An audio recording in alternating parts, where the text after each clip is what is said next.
Hey guys, welcome to my channel. So, first of all, I just want to say thank you for coming. And if you learn anything or find something that you like, go ahead and hit the like button. Any questions, go ahead and hit them up in the comment. If you don't like something, tell me what I can do better in the comment section. So, this is my Mark 18. Those that have been with the channel, I watched the video in Spanish. I've had this a couple times, and told, I've gone over the different changes I've gone with it. Without further ado, let's go ahead and start with it. First off, right here, suppressor, the Specwar 556K. Those that are familiar with the Specwar will notice that this one it's a bit different. Normally the 5Ks are just a monolithic can. Therefore, you can't take apart the can't take it apart and change it, clean it, whatnot. But when I got this can, I was kind of an idiot. And what happened was, I was driving. I had my AR in my truck, and the collar shifted, the lock shifted, unlocked it, made my suppressor twist a little bit. I didn't check it when I got to the range. I went shooting, went to shoot, sent it, and my can got sent with it. Ended up having a baffle strike, end cap strike. I sent it back to Silencer Co. They fixed it, kind of. They actually made it more like a hybrid between the 55K, the Specwar, and the Saker. The Specwars are no longer commercially available. They will fix it if you need fixing. But I mean, it's been a phenomenal can. Not to say that I have a great can, because and that it's better than others, but this specifically is one of the quietest cans I've ever shot. And different people that have shot with me and have other cans can attest how quiet this actually is. And not just quiet, but the tone it has. There's more to a can than just decibels. This has a really nice tone.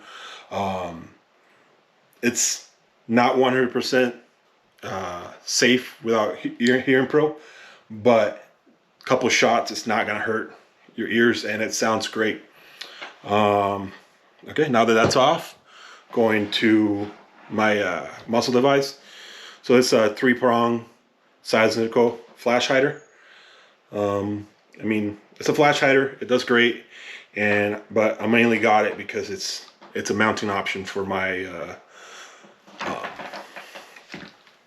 flashlight. Moving on to my light. It's a Surefire Scout M600. Dual fuel. Nothing special. With the Unity Tactical mod button.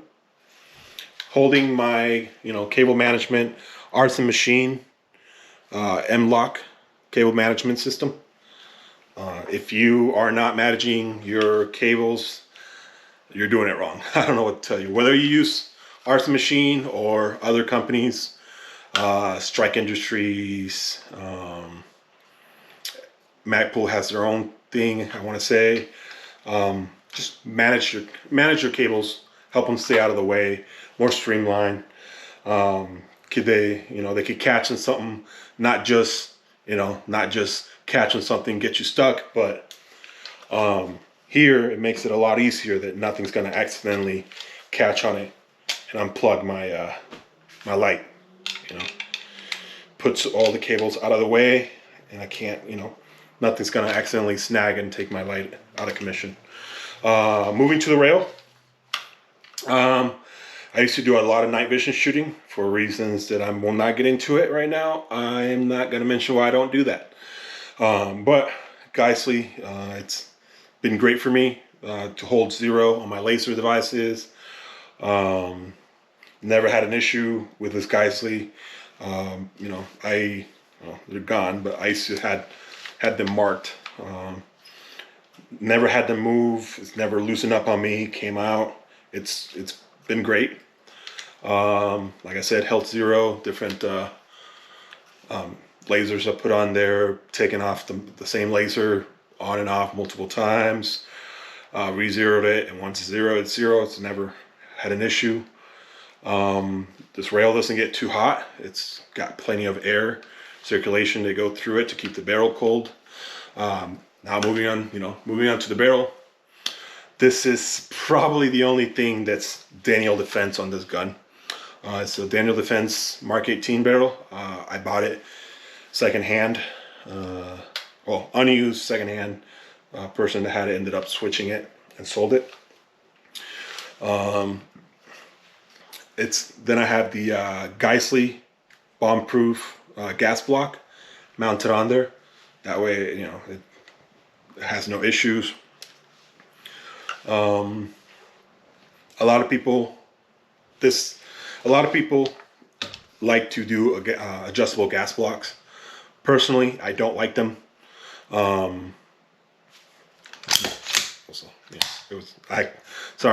I started the video before, cleared it, and then I messed up. So I didn't re-clear it, but I cleared it in a different video. What I was saying is, a lot of people they do adjustable gas blocks. I don't like doing that personally. I like to keep my gas settings just how they are. I manage my gas through the tubes and the buffer system. I don't like messing with it. Once it's set, it's set. I don't believe, like I said, I don't really believe in managing your gas system through your gas block. That's just treating a symptom, not treating the cause. So, okay. Moving on to my upper receiver. It's a Aero Precision M4, the M4E one upper. Basically, it's just a milled billet upper receiver. Nothing special. It's been great. It's just an upper,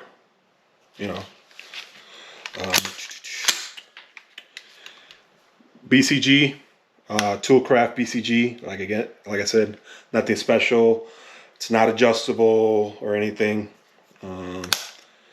My mag release, it's Seeking's Precision.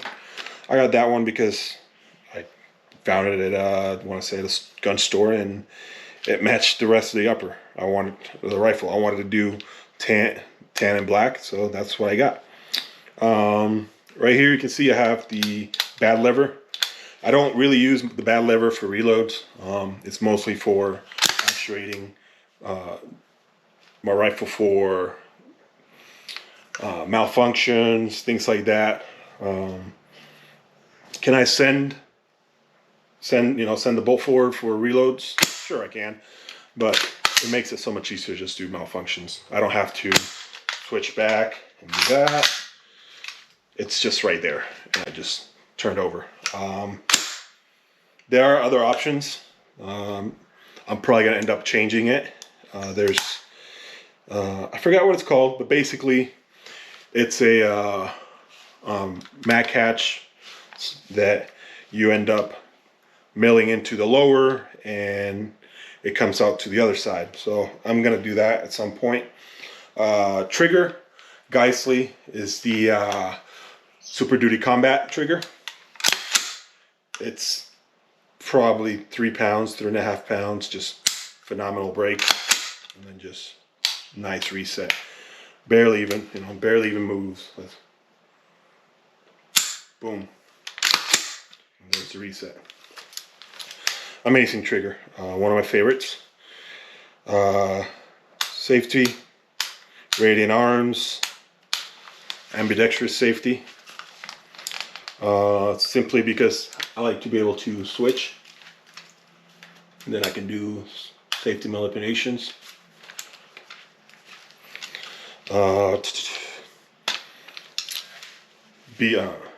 BCM grip. It's my favorite. It just feels better. Now onto the actual lower. This lower is from a local company here in Arizona, Conquest Arms. Honestly, I don't remember. I don't even know if they're still in business. I haven't gone there in a while. They're in Florence, or last time I knew about them. Good people. Okay. BCM gunfighter stock. It's nice. It's one of the few stocks that won't actually pull any of my facial hairs, so I like that. I got the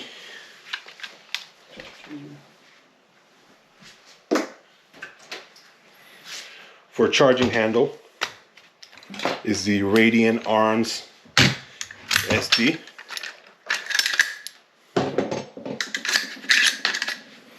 So you can see it's got some holes in there to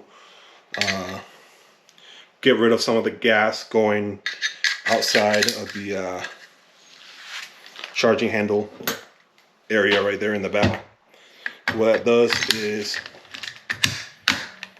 vents some of that gas outside here, so not all of it comes out the back, hits you in the face. It's worked out well. Honestly, this is aside from the Surefire, this is probably the newest thing I have on this rifle. Less than a couple hundred rounds on it, if I'm being honest.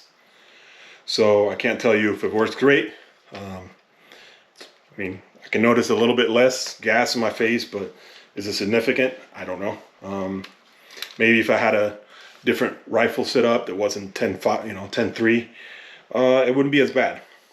And yeah, my can also has quite a bit of back pressure, but I've managed a lot of that. Okay, gotta take out the open this up again, but my